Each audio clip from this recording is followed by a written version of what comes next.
Hello student, welcome to study of commerce.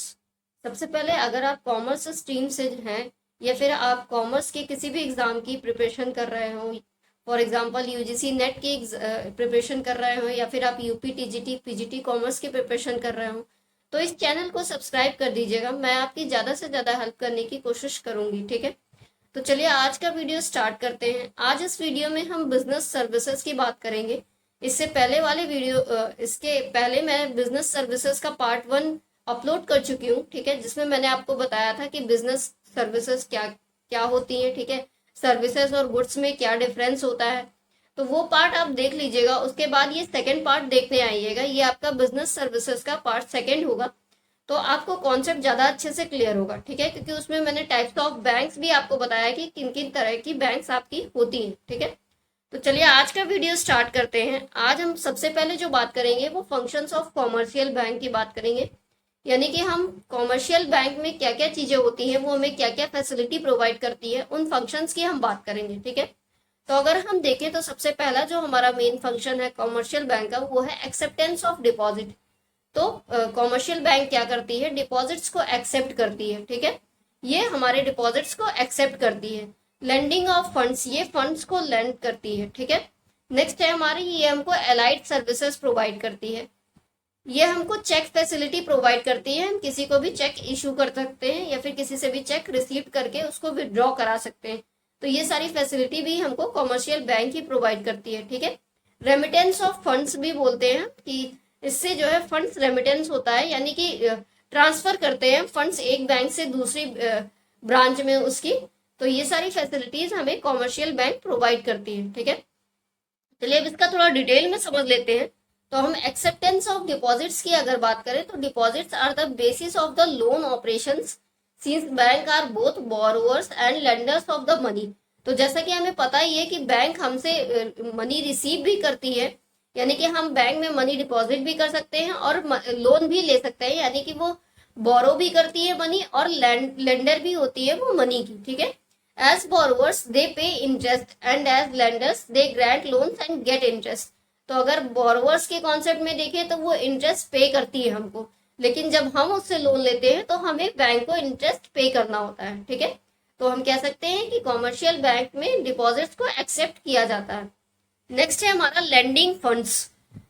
Lending of funds, second major activity of commercial bank is to provide loans and advances out of money received through deposits।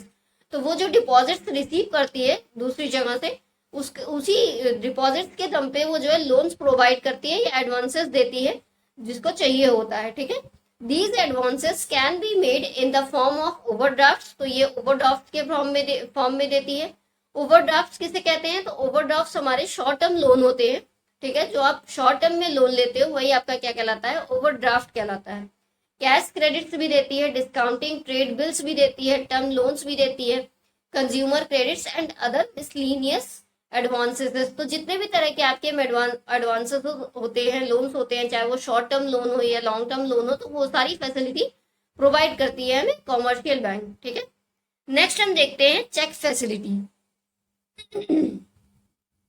Banks render a very important service to their customers by collecting their checks drawn on other banks। तो वो other banks के check को भी collect करती है। The cheque is most developed credit instrument. तो cheque हमारा सबसे डेवलप्ड क्रेडिट इंस्ट्रूमेंट होता है। A unique feature and function of banks for the withdrawal of deposits. It is most convenient and an inexpensive medium of exchange. तो ये हमारा inexpensive medium होता है एक्सचेंज का।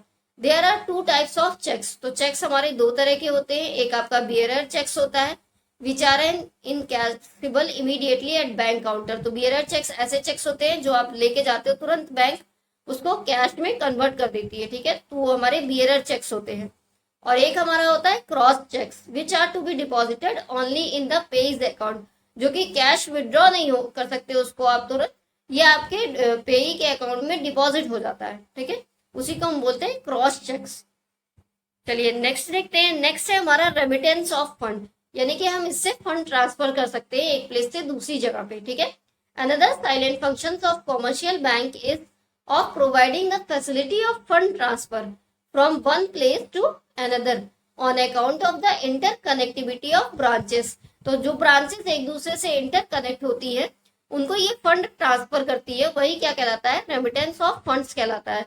The transfer of funds is administered by using bank draft. तो bank draft का use करके ये ट्रांसफर कर सकती है, पे ऑर्डर पे कर सकती है, मेल ट्रांसफर हो सकता है, या नॉमिनल कमीशन चार्जेस पे ये ट्रांसफर करती है। नेक्स्ट है हमारी allied services. In addition to above functions, bank also provide allied services such as bill payments करती है, लॉकर फैसिलिटी प्रोवाइड करती है, ठीक है, अंडर राइटिंग सर्विसेज प्रोवाइड करती है। They also perform other services like buying and selling of shares और debentures की फैसिलिटी भी ये प्रोवाइड करती है। हम उसे बाई भी कर सकते हैं और सेल भी कर सकते हैं हमारी कॉमर्शियल बैंक के थ्रू, ठीक है। On instructions and other personal services like payment of insurance premium, collection of deposit, ये सारी चीजें आपकी कॉमर्शियल बैंक में होती है, ठीक है। तो चलिए नेक्स्ट हम देखते हैं। नेक्स्ट है हमारा ई बैंकिंग का कॉन्सेप्ट, यानी कि इंटरनेट बैंकिंग। तो ई बैंकिंग का अगर हम मतलब समझे तो कई लोग तो इसको यूज भी करते होंगे। तो आजकल क्या होता है कि हर बैंक ई बैंकिंग फैसिलिटी प्रोवाइड करती है, यानी कि उसकी एक ऐप होती है बैंक की, जिसको आप अपने मोबाइल में इंस्टॉल करते हो, और जितने भी आप अपना स्टेटमेंट देखना चाहते हो, अपनी पासबुक देखना चाहते हो, तो उस ऐप्स के थ्रू आप देख सकते हो, यानी घर बैठे बिना बैंक गए ही आप बैंकिंग फैसिलिटी को यूज कर सकते हो। वही क्या कहलाती है, ई बैंकिंग कहलाती है, जिसमें हम इंटरनेट का यूज करके बिना बैंक गए ही अपने घर बैठे ही बैंक के चीजों का मतलब बैंक की जो सर्विसेज है उसकी सुविधा हम ले रहे हैं। वही क्या कहलाती है, आपकी इंटरनेट बैंकिंग कहलाती है, ठीक है। तो चलिए समझते हैं। In simple terms, internet banking means any user with a PC and a browser can get connected to the bank's website to perform any of the virtual banking functions। तो virtual banking functions perform करते हैं, ठीक है, and avail of any of the bank services, bank की services हम इस्तेमाल करते हैं। there is no human operator to respond to the needs of the customer। तो उसमें कोई human operator नहीं होता, ऐसा नहीं होता कि कोई कैशियर बैठा होता है, ठीक है। तो ये आपका सब इंटरनेट के थ्रू ही होता है। Thus e banking is a service provided by many banks that allow the customer to conduct banking transactions such as managing savings, checking accounts, applying for loans और paying bills over the internet using a personal computer. और आजकल तो हम ई banking से अपने account को भी open कर सकते हैं, ठीक है, मोबाइल, टेलीफोन और handle computer, personal digital assistant. तो ये सारी चीजें हमें मिलती है ई बैंकिंग में। The range of services offered by e banking are automated teller machines, ये हमें एटीएम सर्विसेज प्रोवाइड करती है, point of sale services provide करती है, ठीक है, इलेक्ट्रॉनिक डेटा इंटरचेंज देती है, एंड क्रेडिट कार्ड फैसिलिटी भी प्रोवाइड करती है, डिजिटल कैश की सुविधा प्रोवाइड करती है, ठीक है, इलेक्ट्रॉनिक बैंक ट्रांसफर देती है, ईएफटी जिसे हम कहते हैं। The two ways in which EFT can be done are NEFT, हम नेफ्ट के थ्रू ईएफटी करते हैं या फिर आरटीजीएस इशू करते हैं, ठीक है। तो ये सारी फैसिलिटी ई बैंकिंग के थ्रू हमें मिल जाती है बिना बैंक गए ही। चलिए अब बेनिफिट्स देखते हैं ई बैंकिंग का। तो बेनिफिट्स या एडवांटेजेस की बात करें तो ये मोबिलिटी ऑपरेशन है, यानी मोबाइल से हम इसको ऑपरेट कर सकते हैं। एडिशनल फ्री सर्विसेज प्रोवाइड करती है, अगर आप ऑनलाइन फैसिलिटी यूज करते हैं तो। मोर इफिशियंट रेट्स होता है, कस्टमर कन्वीनियंस होता है, क्योंकि कस्टमर को बाहर निकल के बैंक तक नहीं जाना पड़ता, वो अपने घर बैठे या कहीं पे भी रह करके अपनी बैंकिंग सर्विसेज ले सकती है, ठीक है। इन्वायरमेंटल फ्रेंडली होती है, आसान होता है इसको यूज करना, अनलिमिटेड ट्रांसफर हो सकता है बिना किसी कॉस्ट के, ठीक है। तो ये सब इसके एडवांटेजेस होते हैं। चलिए देखते हैं। There are various benefits of e banking provided to a customer. तो बहुत से बेनिफिट्स होते हैं। E banking facilitates digital payments and promotes transparency in financial statement. तो ये हमको डिजिटल पेमेंट करने की फैसिलिटी प्रोवाइड करती है। E banking provides 24 hours 365 days a year services to a customer of the bank.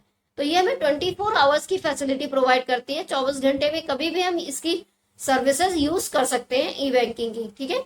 It inculcates a sense of financial discipline by recording each and every transaction. और जब हम online कोई transaction करते हैं e banking के through तो सारे transaction हमारे रिकॉर्ड हो जाते हैं, हमारा एक डेटा फीड होता रहता है। नेक्स्ट देखते हैं। Greater customer satisfaction by offering unlimited access to the bank.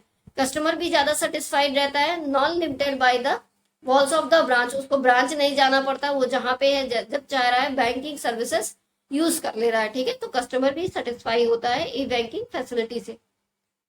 चलिए देखते हैं आगे। The bank also stand to gain by e banking, the benefits are, तो बैंकिंग, ये जो बैंक्स को भी बेनिफिट मिलता है ई बैंकिंग फैसिलिटी दे करके। चलिए देखते हैं क्या क्या बेनिफिट मिलता है। E banking provides competitive advantage to the bank, ये बैंक को एडवांटेजेस प्रोवाइड करती है। ठीक है, क्योंकि कस्टमर इससे जुड़े रहते हैं, ई बैंकिंग के थ्रू ज्यादा से ज्यादा अकाउंट भी ओपन हो सकते हैं।